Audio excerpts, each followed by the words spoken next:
Saudações! Há poucos dias foi promulgada a Lei 14.443, que modificou alguns dispositivos da Lei do Planejamento Familiar, a conhecida Lei 9.263 de 1996. E essa alteração basicamente abrandou alguns dos requisitos para a realização de cirurgia de esterilização, seja aí para as vasectomias ou para as laqueaduras. A redação original da lei, por exemplo, determinava que as cirurgias de esterilização só poderiam ser realizadas em pessoas maiores de 25 anos ou que tivessem pelo menos 2 filhos. Pois bem, a nova redação reduziu esse critério temporal para 21 anos. A partir de agora, as pessoas com 21 anos ou mais podem fazer a cirurgia de esterilização independentemente do número de seus filhos. Outra limitação prevista na lei original era que não seria possível, não era permitido fazer laqueaduras durante o parto, salvo em situações excepcionais.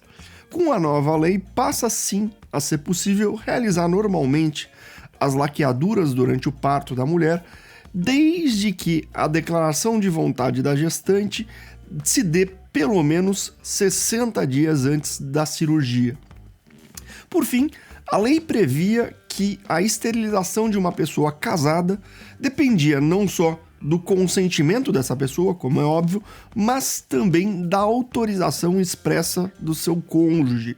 Aí era uma espécie bem bizarra de vênia conjugal cirúrgica. Pois bem, essa exigência da autorização do cônjuge caiu com a reforma da lei. E essa reforma, de uma forma geral, foi muito bem recebida nos círculos jurídicos. Uma lei aí que garantiu mais liberdade ao indivíduo, principalmente mais liberdade à mulher, considerando que a maioria esmagadora das pessoas que se submetem às cirurgias de esterilização são mulheres. Eu, particularmente, não seria tão categórico assim. E aqui é importante, eu acho, separar as inovações da reforma. De um lado, nós temos o fim da necessidade da anuência conjugal. E, de fato, esse era um dispositivo extremamente opressor com relação às mulheres e a lei fez muito bem de eliminá-lo. De outro lado, porém, nós temos aí o abrandamento do requisito etário e a possibilidade de realização das cirurgias de laqueadura durante o parto. E quanto a essas mudanças, eu não me sinto assim tão entusiasmado.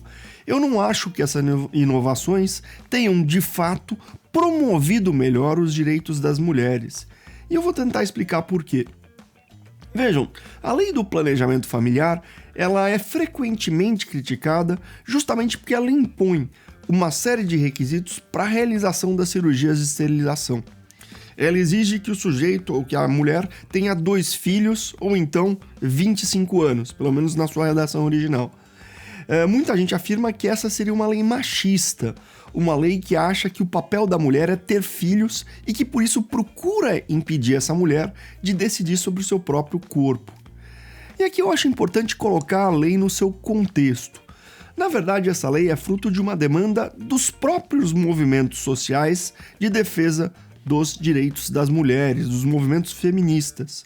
E por mais contraintuitivo que seja, esses requisitos para a realização das cirurgias de esterilização têm como objetivo garantir a integridade do consentimento da mulher que vai se submeter a uma laqueadura. Servem justamente para garantir que a mulher, ao decidir pela realização de uma cirurgia de esterilização, não esteja sendo manipulada e que sua vontade está de fato sendo respeitada. E aqui é importante, talvez, fazer um breve apanhado histórico das cirurgias de esterilização no Brasil. Até a década de 60, essas cirurgias eram extremamente raras. Quase não se fazia cirurgias, seja de vasectomia, seja de laqueadura, no Brasil. E por quê?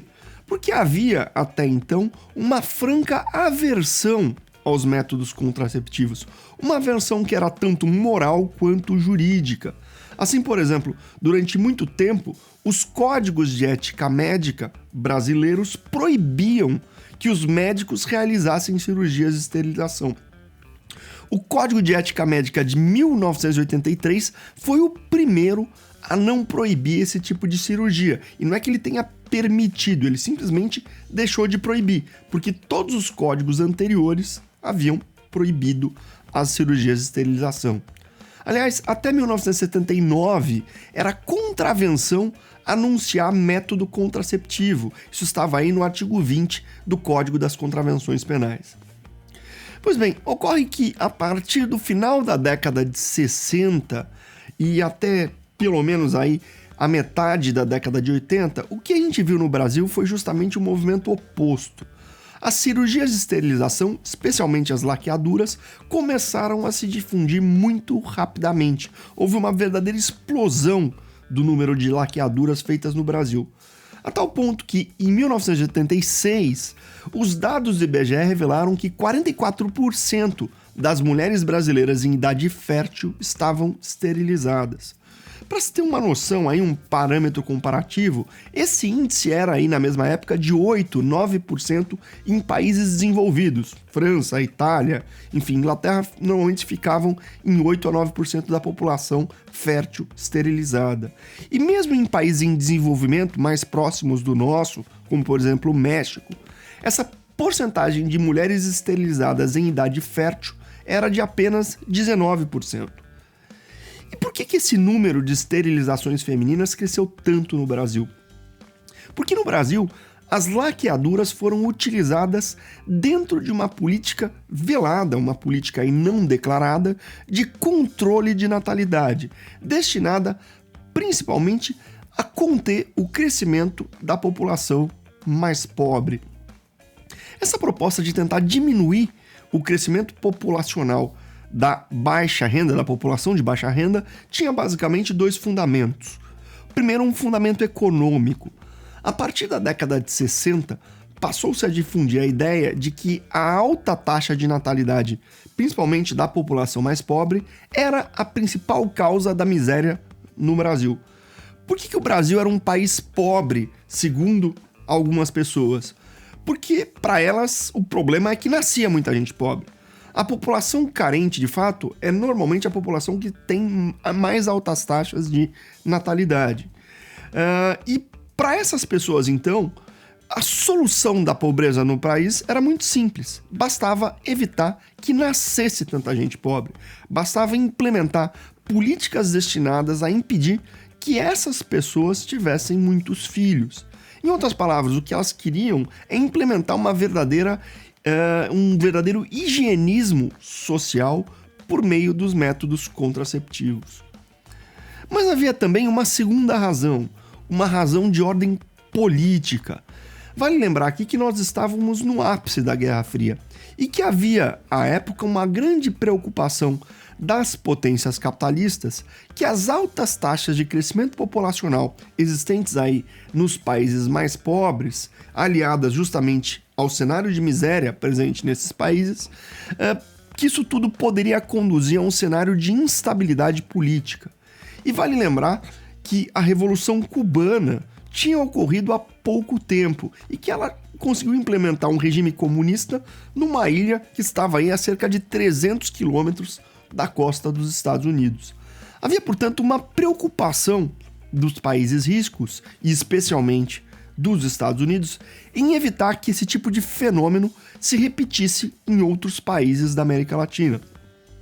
E é por isso que, como política internacional, os Estados Unidos passaram a incentivar e até mesmo financiar a adoção de medidas de contenção do crescimento populacional nos países mais pobres. Isso, aliás, era dito abertamente, não era algo escondido. Por exemplo, os órgãos financeiros internacionais, como o FMI, quando concediam empréstimos a países pobres, muitas vezes exigiam como contrapartida ao empréstimo que esses países adotassem medidas de contenção do seu crescimento populacional. Pois bem, isso tudo teve um reflexo direto no Brasil. A partir da década de 60, várias organizações estrangeiras, como por exemplo aí a USAID ou a International Planned Parenthood passaram a financiar instituições brasileiras para que essas instituições implementassem aqui métodos de controle de natalidade. E de fato surgem no Brasil várias instituições que recebiam fundos internacionais para difundir os métodos contraceptivos. Duas delas se destacaram: a CEPAINC, que tinha a sua sede no Rio de Janeiro, e a Benfam, que era uma instituição um pouco mais difusa, com filiais em todo o país.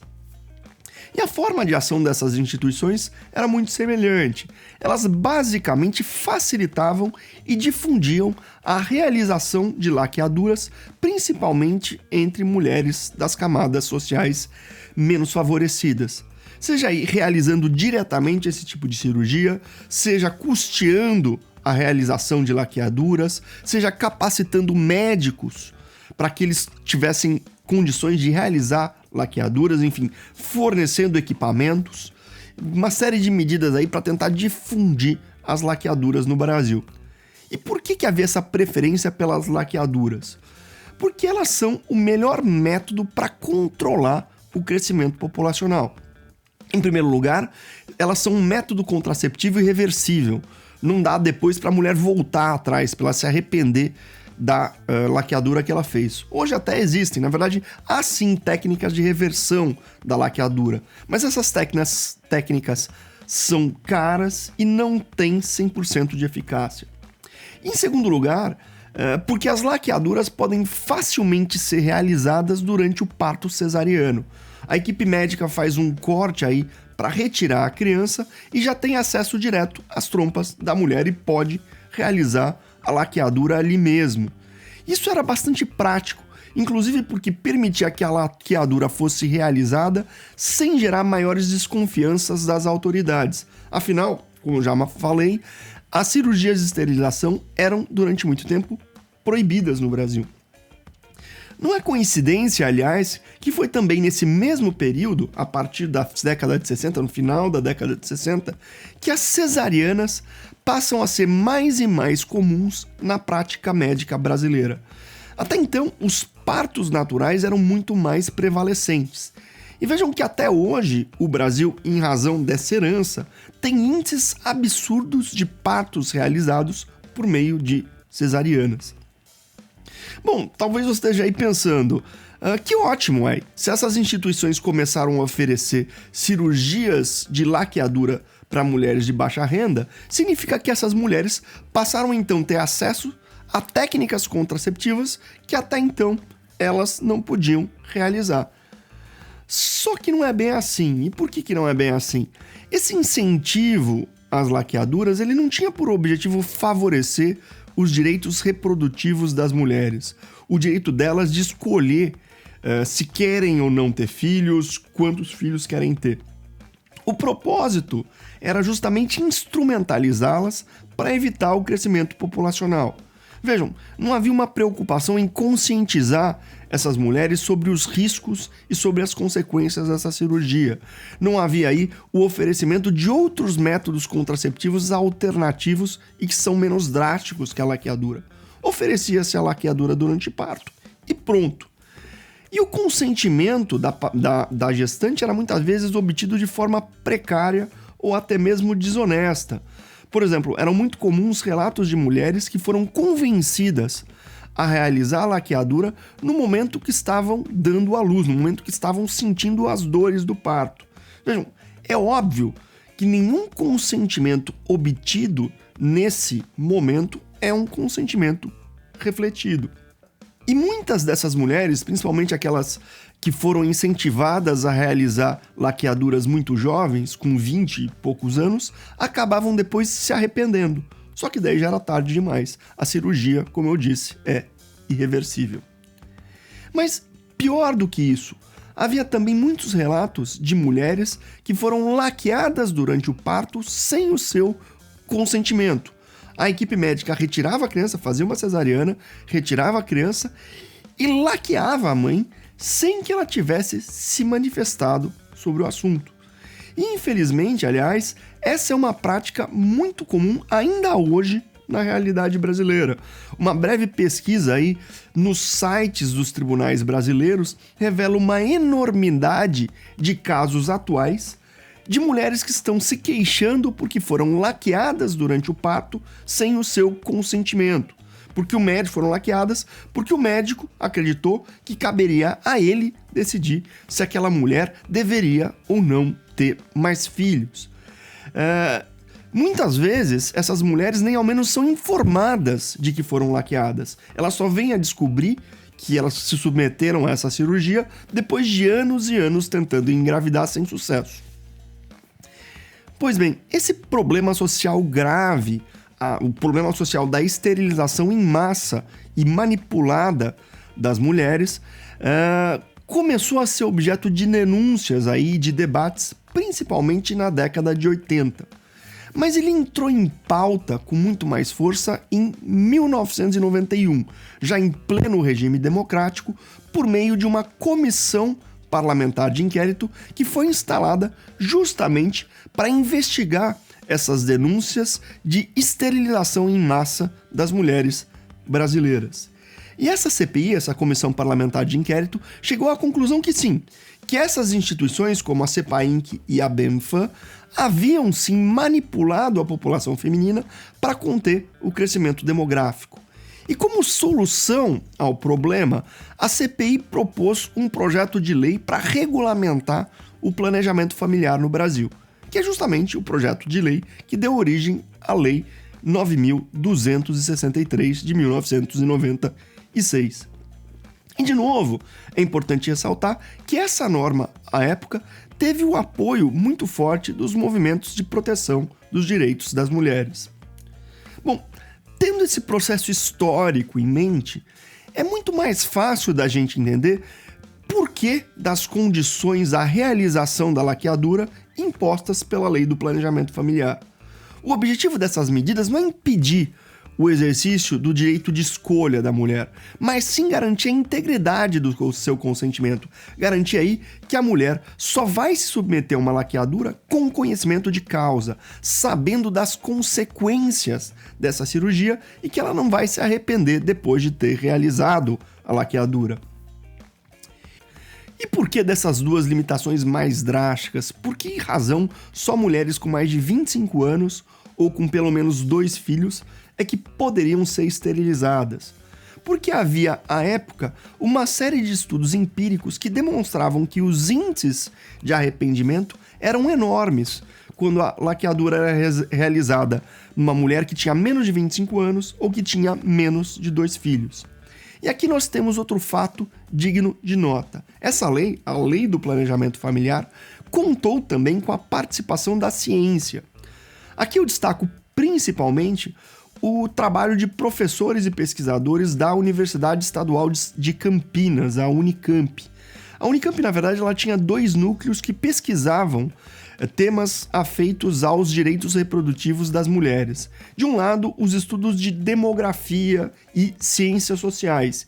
E aqui o grande nome aí, sem dúvida, é o nome da professora Elza Bercourt, né, uma demógrafa importantíssima. E de outro lado, o Núcleo de Pesquisas de Saúde da Mulher, com nomes igualmente importantes, como a professora Ellen Hardy, o professor Aníbal Faundes, o professor José Pinotti, enfim, e tantos outros pesquisadores importantes. Esses pesquisadores ajudaram a identificar e mapear o problema que estava ocorrendo no Brasil, e os estudos que eles realizaram serviram de subsídios para a elaboração da Lei do Planejamento Familiar. E esses critérios que estão na lei não estão lá por acaso. Por exemplo, uma pesquisa da Unicamp demonstrava que havia uma taxa de arrependimento de mais de 50% em mulheres que foram laqueadas durante o parto antes dos seus 25 anos. 50%. E vejam, isso nos leva a questionar se a vontade das mulheres estava realmente sendo respeitada.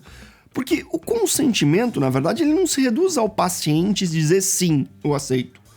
O consentimento ele só é digno desse nome quando ele é livre e consciente, isso é, quando ele é produto de uma ponderação em que o indivíduo sopesa as possíveis consequências e escolhe aquele caminho que ele acredita ser o melhor para si. quando a taxa de arrependimento de uma decisão é alta, isso é um sinal de que aquela manifestação foi refletida, aquela manifestação foi tomada sem os devidos subsídios. E acatar aquela manifestação, no fundo, é desrespeitar a vontade daquela pessoa. E aqui, então, nós voltamos à reforma da lei do planejamento familiar. Fez bem o legislador ao abrandar o critério etário ou a permitir que a laqueadura fosse realizada durante o parto? Eu não tenho tanta certeza. Vejam, desde a aprovação da lei, e já se passaram aí mais de 25 anos, certamente a sociedade brasileira mudou.